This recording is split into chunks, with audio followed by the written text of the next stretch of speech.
Ibi byabereye mu mujyi wa Nakuru ubwo umugabo w'imyaka 56 warimo asambana na murumuna w'umugore we babyaranye gatanu. Uti byagenze bite? Aya mashusho dukesha umunyamakuru wacu uri muri Kenya aragaragaza bombi bafatanye. Abakozi baho abo bombi bari bumvise urusaku n'imiborogo y'abantu babiri babuze uko basohoka, dore ko ngo barimo bikubitagura ku rugi. Niko kwinjira mu cyumba baterura bombi uko bakabaye. Ngabo mu muhanda bashungerewe n'abantu batari bake.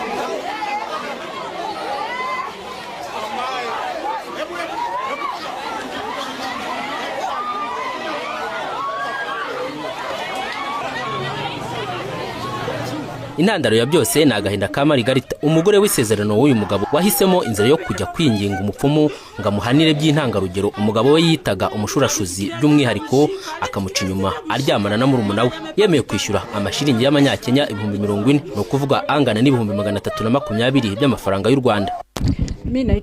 Njyewe nitwa Margaret, dutuye Kisi. Hashize igihe kinini anzengereza cyane.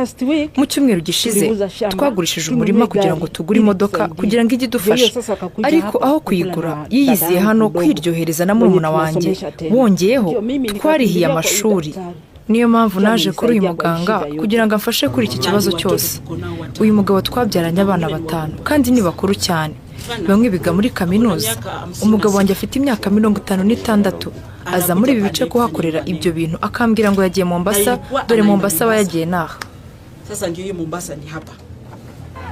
Uyu mupfumu nyuma yo kwakira icyashara nawe yasobanuye ibyo yakoze kugira ngo atume umugabo na murumuna w'umugore we bafatanira mu buriri. Uyu mubyeyi yaje wanjye arira cyane avuga ko umugabo wari umuhehesi ukabije.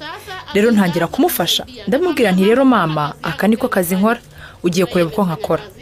Uyu muti ndawushyira amazina y'umugabo wawe cyangwa umugore wawe, maze nkatangira kubafatanya nkafunga. Hanyuma igitenge nambaye cyakenyeruka nkafungura.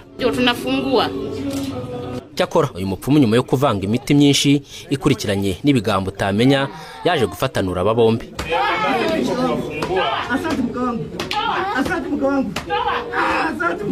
Nyuma yo gufatanuka no barimo gusambana, kuri ubu uwo mugabo waciye inyuma umugore we ari mu maboko ya polisi kandi agomba kwishyura umupfumu ikiguzi cyo kumufatanura n'uwo yarimo asambana nawe. Nta minsi myinshi ishize n'ubundi hano kuri Royal TV tubagejejeho inkuru y'umugore wafatanye n'umusore ubwo barimo gusambana kandi uwo mugore afite undi mugabo. Birashoboka ko gucana inyuma byeze muri Kenya, ariko ababikora barajye bari menge kuko abapfumu baraha nawe ntiboroshye.